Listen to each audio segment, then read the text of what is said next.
All right. What's going on, everybody? Good morning and welcome back to our coffee Q&A. I'm Jay. We're here on the onocoffee channel. We're doing our daily live streams about coffee, and well, it's going to be daily for the next couple more days, and then we'll take a hiatus for December.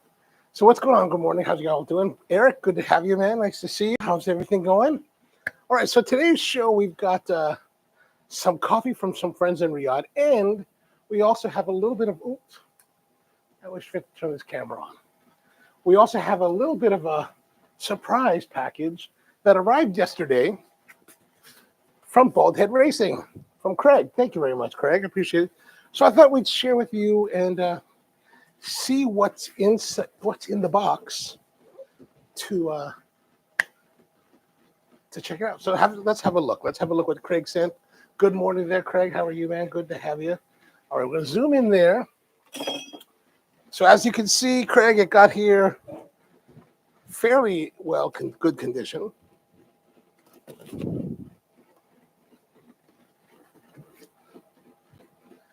So Craig was kind enough to, Baldhead was kind enough to message me and was like, hey, I've got some books for you to check out. I can send them to you. I think that's very generous. Thank you very much. I really do appreciate you doing that. Totally unexpected, but very much appreciated. All right, there we go.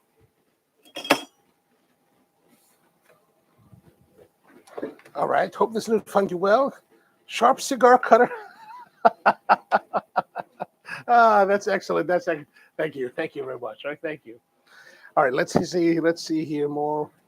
Oh, nice packaging. You know me, I'm just all about like. Ooh, you know what? I'm going to save this for Thursday's live stream.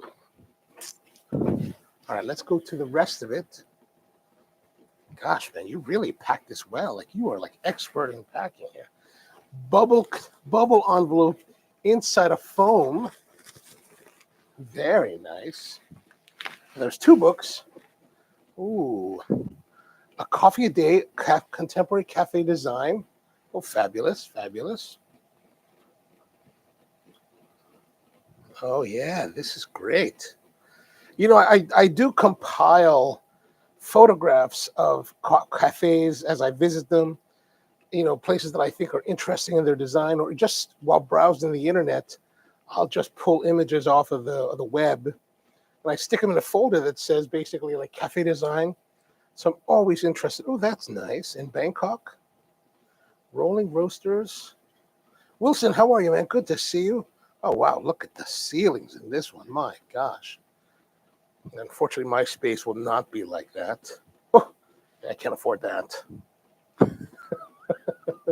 In the Galeries Lafayette. Wow, this is beautiful, beautiful. Thank you very much. I'm really going to get deep into this one maybe a little bit later today instead of writing my proposals. All right, let's see the next book here. Designing Coffee Shops and Cafes. Wow, this looks fantastic. Oh, this one's a little bit more like textbook style, so a little bit more detail, which is great. I like that. Challenges to the third place. The rise of third place. Human behavior in the third place. Oh, that's interesting. Yeah, isn't that a great gift there, Eric? Beautiful. Thank you so much there, Craig. I really do appreciate this. Wow. There's a lot to get into. A lot to get into on that one. Yeah, that's awesome. This is awesome. I don't really have too much. The closest thing that I have to this kind of in my books in my library is a book on food service design. Not really cafe design, but food service design, which is a pretty good book on its own. Just that. Oh, this is excellent. That's excellent. I'm very stoked. Thank you very much. Thank you. Thank you. Thank you. Thank you. All right, so let's move on to our coffee today. Today's coffee is from a place called That. And That Boutique Cafe is a place in Riyadh, Saudi Arabia that I went to last year. Some of my friends, Sara Alali and her business partner, own the place. And it's a beautiful place. I've actually included a link to an article about the design of the space in the description. So there's two links in the description. One is to their Instagram account, and then the other one is to this article about their design. It's really a pretty place. The thing about cafes in Saudi Arabia, and this is kind of true in general for a lot of places in the Middle East, the new generation of retail is all about big box, like 30-foot ceilings, or at least 20-foot ceilings, and big, huge spaces, expansive glass on the front. So if you look at a lot of places in modern places in Saudi Arabia and even Dubai today, but more Saudi Arabia, it's really like these big spaces with huge ceilings. It's really kind of crazy, especially considering in the middle of the desert. And as an operator, all I can think is like, how much does this cost to air condition? Because, good Lord, the volume of the place is massive. But anyway, so Sara's really into coffee. She's really an accomplished coffee person. And she developed this beautiful cafe, women-owned cafe, women baristas. It's really a beautiful space. And actually, it's interesting because had this been a time 5 years ago when I first started, or now 6 years ago, when I first started going to Saudi, I probably would not have been able to visit that because it's okay. So in the previous era of Saudi, you've heard about how women and men are separated, right? And so there has been that separation, what they call family section and single section. And so basically, if you were a man all by yourself, you would not be allowed in the family section. Family sections were for men with their women, married, and their children and their families. And here in the West, we have this conception that it's all about gender inequity, right? Gender inequality and keeping women subservient. And I can't say that there hasn't been that element to society there. But as I got to learn about their culture, it's really, in many respects, it was about keeping women away from men. You know how men like to leer at women, right? They like to catcall and do all these things at women. And now we're finally getting to a point in our world where we begin to realize that, okay, these are ways that men have created uncomfortableness and unsafe spaces for women, right? So this place is where women can just be relaxed with their families or with other women and not have to worry about men necessarily. So if you're a married guy and you're all alone, you're going out for lunch, you've got to go sit in the single section. And it's really kind of interesting because you go to a lot of these, some places, restaurants, like I can think of this one restaurant that we go to and family section was really nice. Single section, you have metal chairs and like Formica tabletops, really, and fluorescent lighting. So super, rustic and basic for men. But now that's all gone away, right? That a few years ago, the ruler there, MBS, he changed the laws and he changed the way that everything's happening. So now there is no more single and family sections. Some places still have them because they're kind of leftover, but places that have them typically don't even pay attention to who sits where because now it's kind of a free-for-all. And so what I mean by this is that was designed, I believe, after this era. And so it's just this one big, beautiful, well-designed space that is populated by women. And so because of that, I would not have normally been able to visit it there in the previous era, right? Because there's women there. And really, under the old ways, you don't really interact with women. Like when we started doing it, I was a little bit apprehensive. Actually, it's to the point where like one of the women who was one of our judges in the past, early on, she wouldn't even be involved with us. Like she would sit apart. She would not participate in photos. She wouldn't be in any of the videos, right? Because that was culturally what was demanded. Fast forward a few years later, she's featured in one of the videos, right? So it's kind of an interesting how the evolution has happened. But anyway, so place is gorgeous, popular by women, beautiful drinks, beautiful coffees. And then I think about a lot of these Saudi places that they really are into coffee. So they're like buying like beautiful coffees and they're executing them at the cafe level at very high levels. It's really astonishing, actually.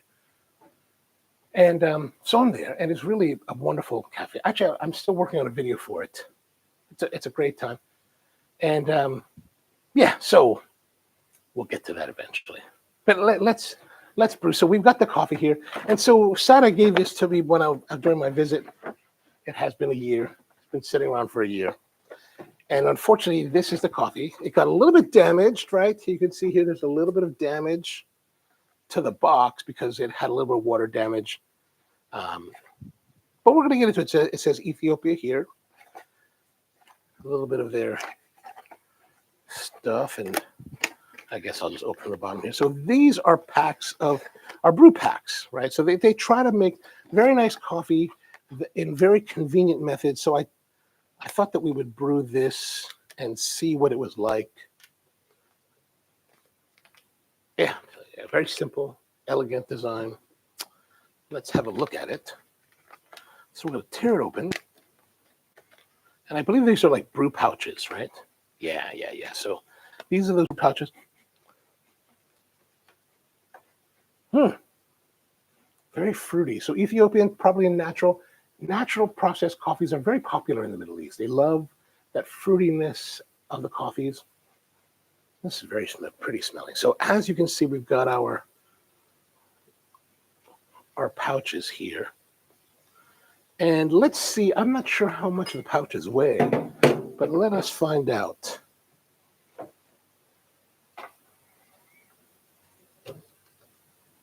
So we'll say 16 grams. So one thing about this box, it doesn't really tell us anything this instruction-wise on how to do it, but that's all right. We're going to continue on and make it as we need. So let us brew into our brew. Let me grab the brewer here.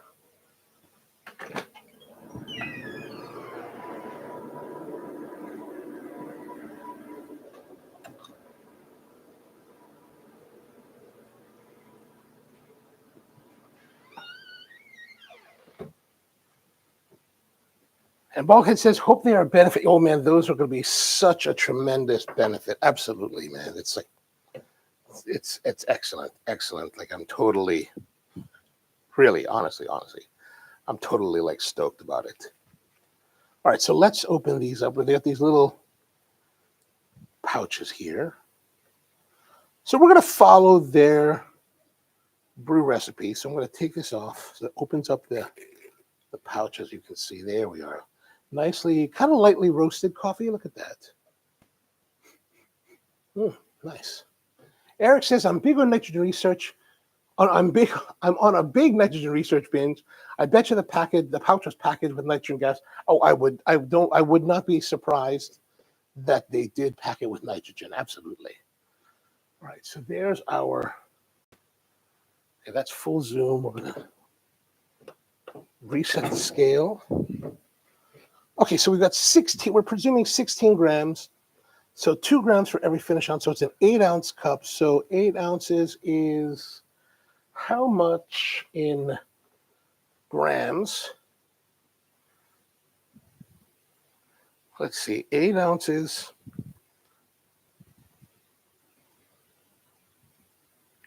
8 Z 2 grams.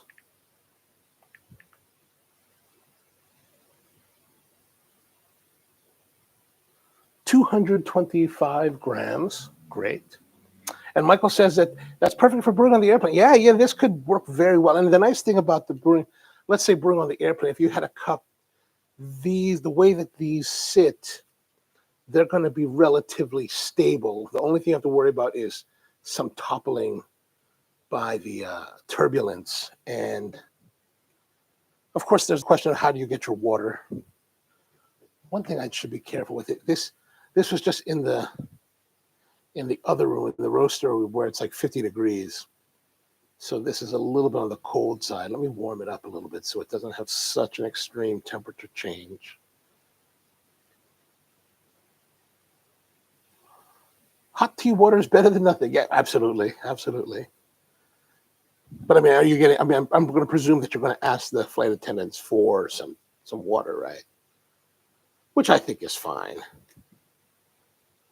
Especially now that we're in an era where we're no longer like saying it has to be 200 degrees. Okay, that's a little bit better.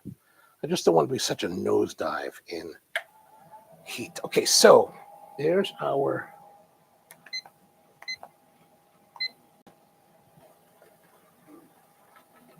whoops.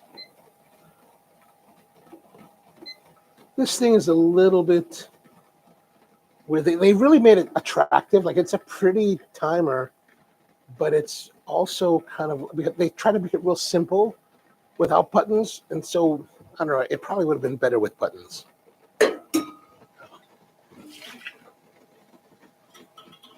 Okay, the water's boiling. Oh, ramen on the plate. That's excellent. That's excellent. Are you using cup of noodles or do you have a special ramen container or something? Okay, now we're going to begin. We'll put that there.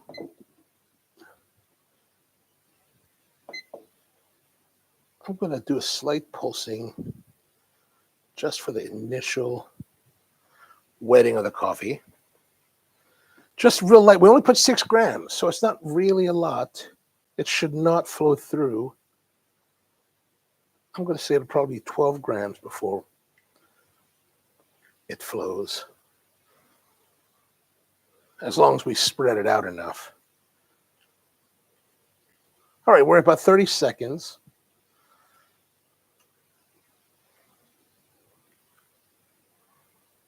It's finally starting to come out. 13 grams. There we go.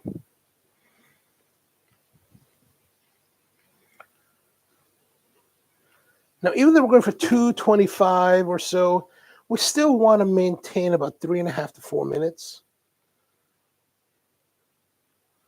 The extraction time really is something that's separate from the quantity. The basic time for physical extraction stays relatively the same, depending on the process. So if we're talking espresso, we still want to be at 25 seconds or so, somewhere around there. Here, we still want to be around 3 minutes. 3:30 to 4 would be ideal, I think.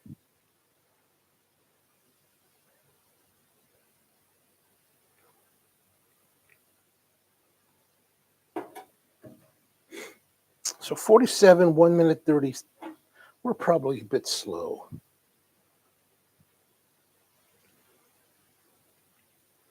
Should probably be closer to here.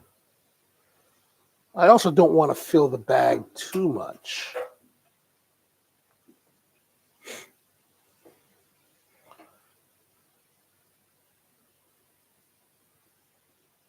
And Michael's asking, I notice you usually gently pulse the water versus pouring a gentle stream. What's the difference? I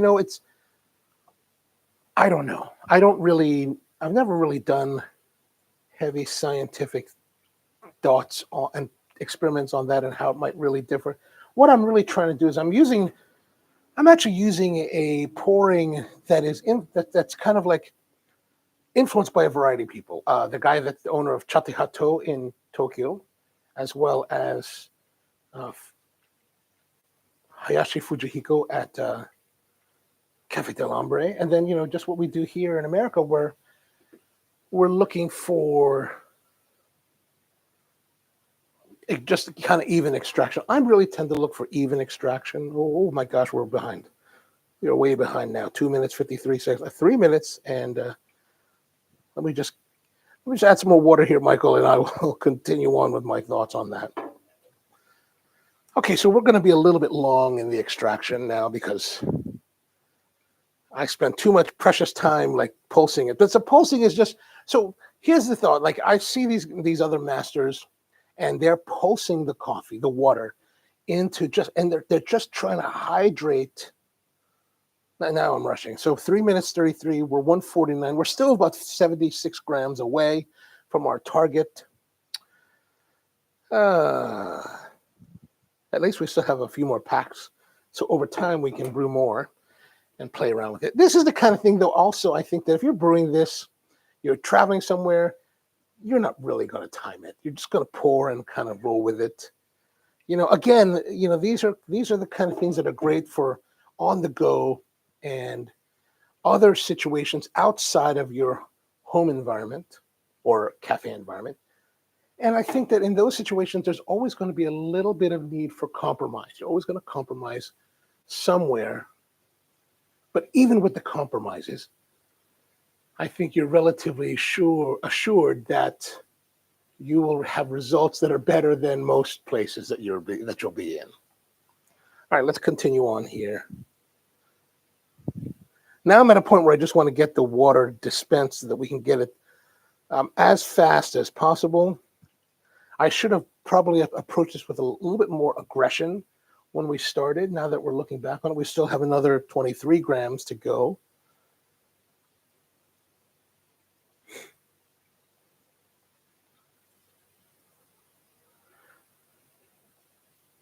So honestly, Michael, I don't really have necessarily a strong theory on, like you hear these other guys on YouTube, these baristas, they have very strict specifications on what they're doing and how they're doing it. I don't. I really am much more of a feel it. There we go, 226. Feel it as we go kind of brewing guy. Like I'm watching. What I tend to do is I want to watch the parameters and I want to let the coffee speak to me. So let's correlate this back to espresso, right? So espresso, there's a lot of hard rules that people talk about, and there certainly are in certain respects. If we're looking for, in my case, we're looking for 21 grams.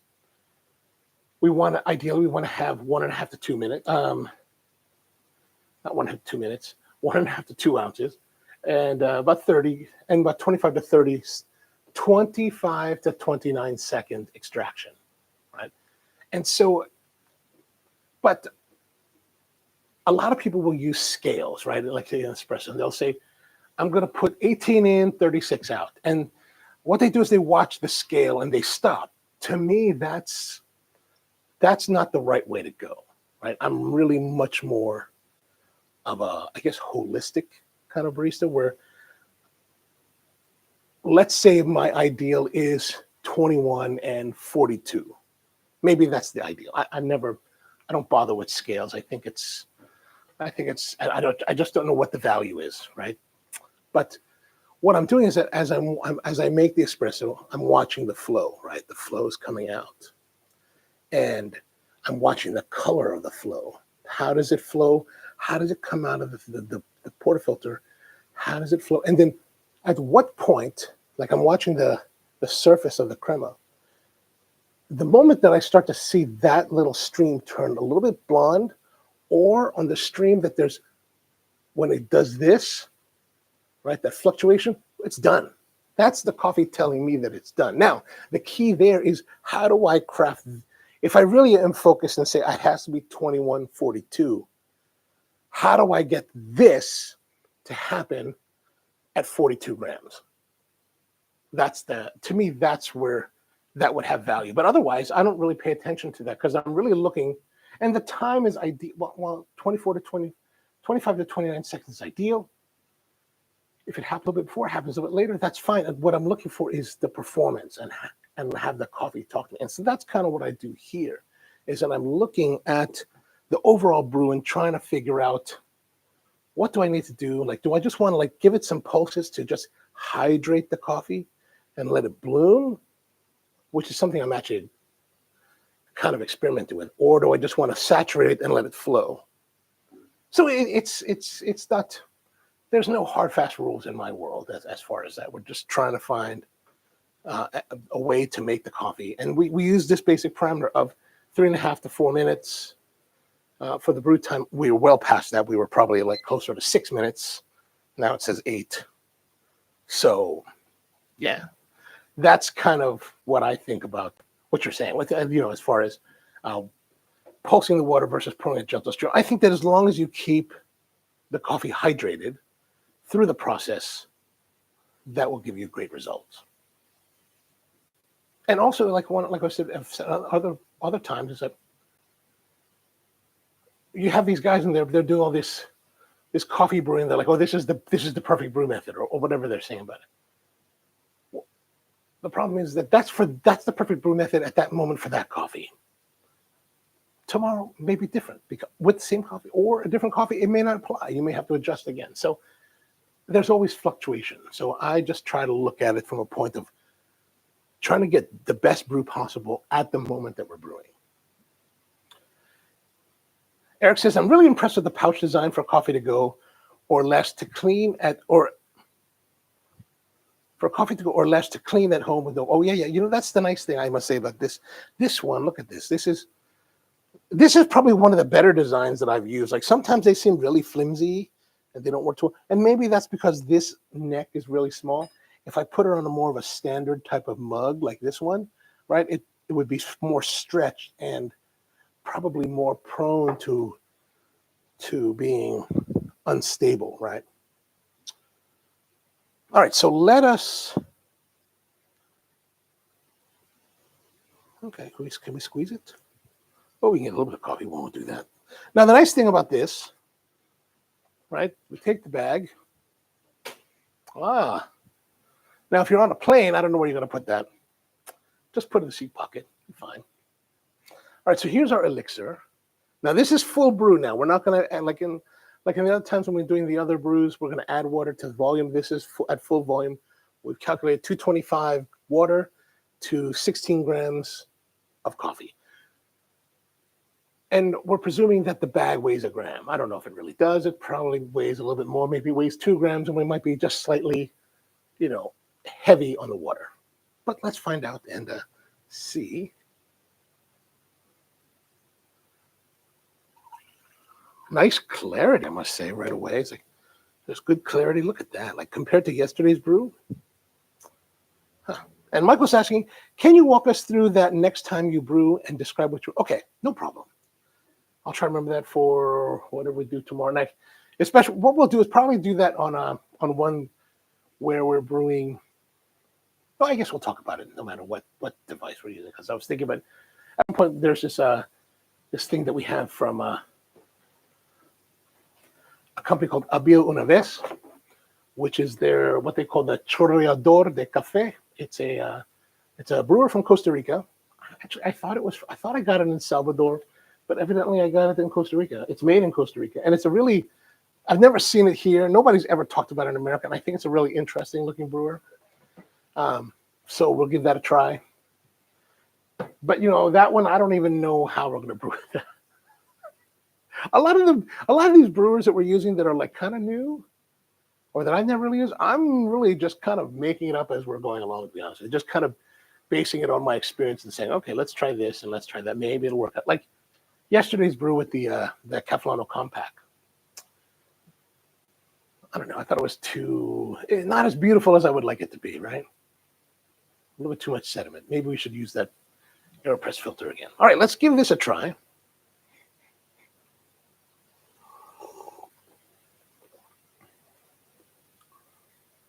Ooh, very sour lemony. Like that's really what's on the forefront. It's relatively cool, but the first initial sour lemon, like I want to say like a black lemon that you would use like in making like Middle Eastern rice dishes. Not that I know exactly what that tastes like, but I'm just kind of conjecturing.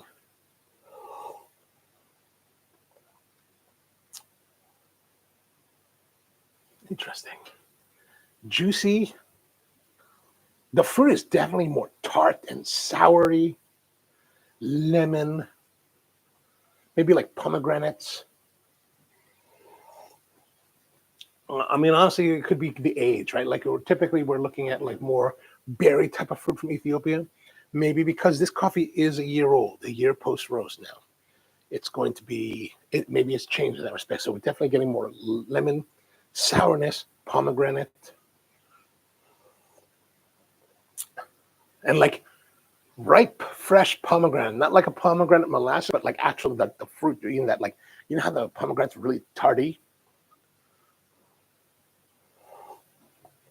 I'd say more of a medium body, but a medium actually kind of, maybe a medium to full body. It's not like the palate body is like, it's not like lost. It's not low. It's actually kind of rounded and full.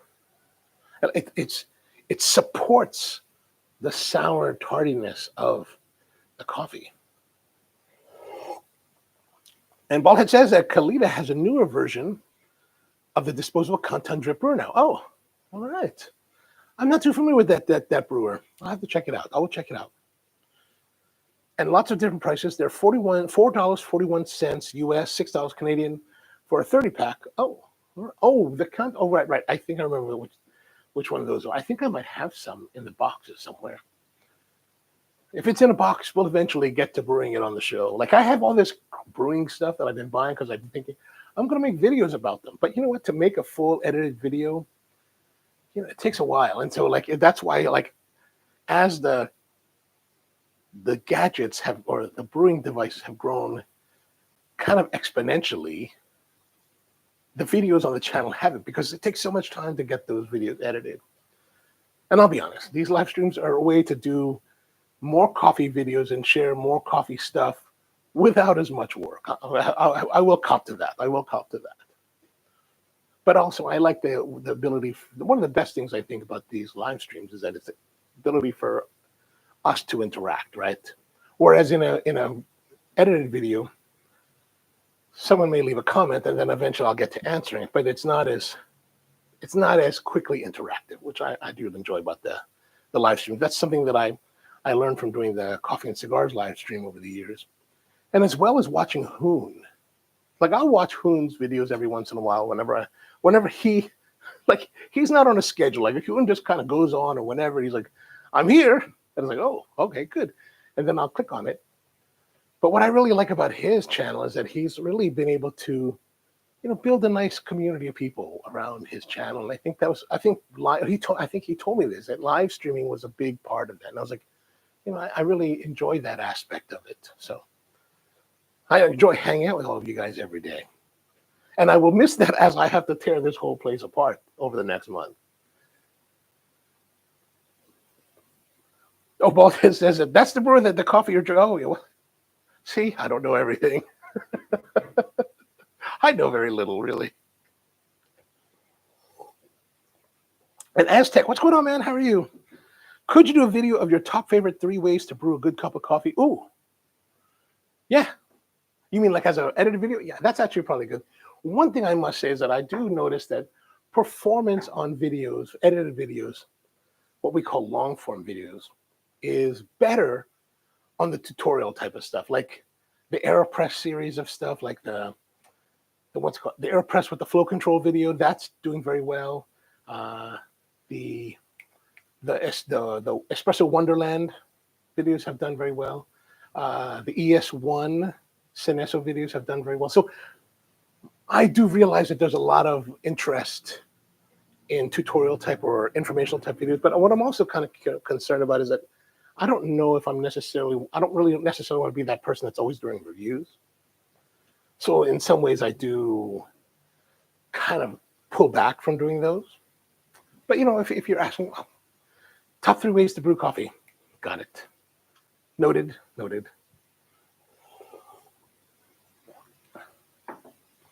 And Michael says, I really enjoy the background info you draw. Oh, well, thank you. I'm glad.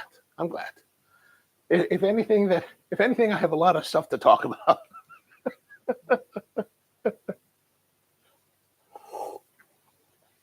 All right, so this, maybe a little bit of sour cherry now. So we still have some of that pomegranate, some of that lemon, some of the sour cherry.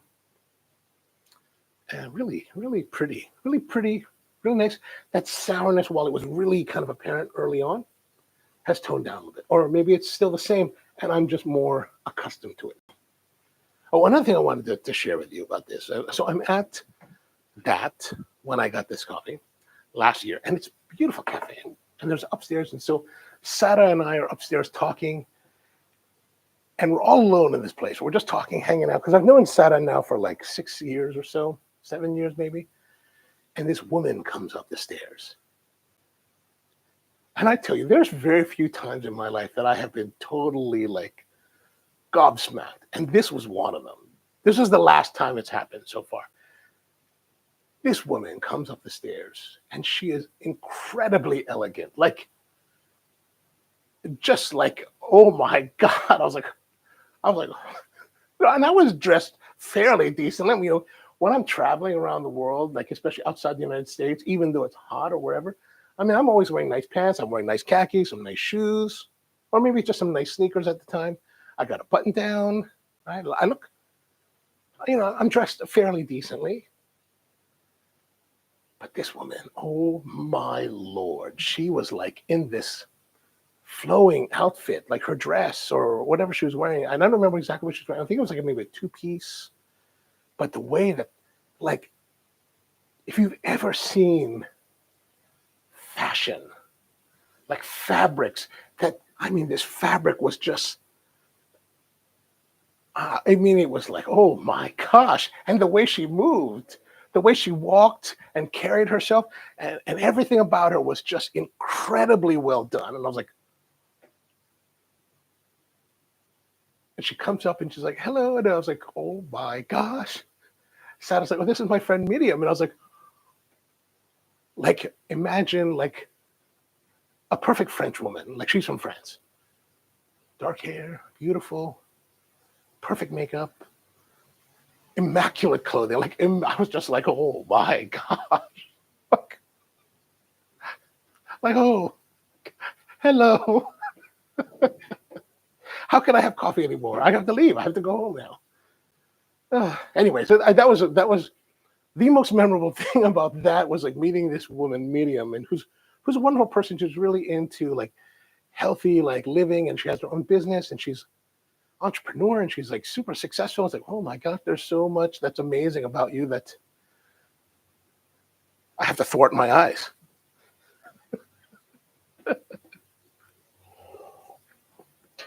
Aztec says she captured. Oh, I didn't know you were into fashion, but oh my gosh. Like, remember in the old days of fashion, like I was involved a little with haute couture kind of stuff, like Comme des Garçons. I was a big fan of Comme des Garçons when I was younger. But you remember how Azzedine Alaïa used to make the leather in the 80s flow like fabric? Like this was, God, she wasn't wearing leather, but she was wearing the textile itself, the fabric itself was like so immaculate. And then the cut and the design was just like, oh my Lord, like it was real. I was like, wow, how is this even possible? Oh my goodness. Eric asks, I'm curious too on your opinion on immersion versus pour. Oh, immersion versus pour over. I tend not to be too worried. I kind of go with both. Like I'm really much more of I guess I would say that I'm much more of an opportunistic kind of coffee person, right? Whatever I have available to me, I want to make coffee in it. I'm going to make coffee, and I'm going to try to make it the best way. So if I just have a French press, perfect. If I have a V60, no problem. If I have a Clever, even better for some reason, right? Because I do like, what I like about the Clever over the rest is that you have the brew strength of immersion, like it's full contact for that full time, but you also have the filtration, so you don't get the sediment, right? The sediment means that you kind of, so at the end of the day, the sediment means that I can't drink everything. If I want to drink the entire cup, I can't because there's the sediment that would ruin the experience. By filtering it, I can drink the entire thing if I want. Normally, I don't. Like a 12-ounce coffee is typically too much for me. Like I typically will not drink more than 8 ounces. I'll brew 12 ounces because I like to brew 12 ounces. And if I decide that I want to drink it all, I have that extra 4 ounces. But if I don't, then like in the time when I was at that cafe in Cebu, the Tightrope Coffee, I'm drinking it, but I'm running out of coffee. As well as when I was at the Un Puñado de Dólares in Sao Paulo, small servings of coffee with my bread or whatever I'm having. I'm really enjoying it, but I'm running out. It's like, oh man, that's a crisis, right? So I don't necessarily prefer immersion over pour over. What I do prefer is simplicity. Like if I use the Clever type of brewer, it's got a filter. I can grind the coffee, put it in, add the hot water, do something, come back 30 seconds, add the rest of it, walk away for the next 2 minutes, come back, put in the cup, go do something else, come back, done. Toss it in the trash and clean. So now, for most of the time, I'm looking for simplicity. For my personal brew, I'm looking for simplicity. I don't want to sit there like some baristas they're talking about. I'm not going to be at home and be like, I must brew, and I can only put 5 grams. 5 grams. Like that to me is not interesting. Like I'll do that at a cafe level for guests. And if we do that something, if we have something here, I'll do that. But like in my own life, nah. I just want to enjoy. Like I'm waiting for concha to cook, right? I want my concha to be hot from the oven, and I want it to come together. That's it. Or if I'm making pancakes, I want it all to come together. I don't want to like have to have one or the other sitting. I want to, and that's the nice thing about like the immersion or like the French press is I don't have to attend to it. Pour over, I have to attend to it. Hate that. I might as well just go and get a Mr. Coffee and let that do its thing. Because nice coffee in a Mr. Coffee is still better than most of the stuff you'll get out in the world. So that's, again, back to the compromise we talked about earlier. Yeah, totally. 1927, 1932 is my favorite era. Oh, yeah. This woman, yeah, gosh. I wish I had video. Like I would just be watching just to the way that she glides. Like I just don't see people do that. I was just like, oh my God. A year later, still, I'm still like, oh, I'm so in love. Anyway, so I guess that's enough before I say more foolish things online that are going to be preserved for all generations. All right, so that's pretty much it for today. Tomorrow, we'll be back again with a different coffee and a different something. I don't know yet. Those moments are, yeah, they are. She's magic, definitely. It's just like, oh. I still see it in my mind, really. It's really. All right, well, thank you very much for tuning in. Appreciate it. Craig, thank you very much for the books. Super awesome. Michael and Aztec and Baldhead, or Mike, Craig again, Mom and everybody. Eric, good to see all of you guys. Thank you for tuning in. Back again tomorrow. So if you can get time, come join us. And yeah, let me know. And then Michael says, I'm going to watch your video again to try the method that is similar to cupping. Oh, the one from, what's it called? The one we did last week. Yeah. Check that out. Let me just think. That's actually the very first time that I've done it. Like, I got that strictly from Dawn in Bangkok. And I only thought about it again when I was editing the video. So, yeah, give it a try and see what you think. I'd love to hear what you think about that. All right, Mom, you too have a great day. All right, so all of you guys have a great one. Thanks for tuning in, and see you next time.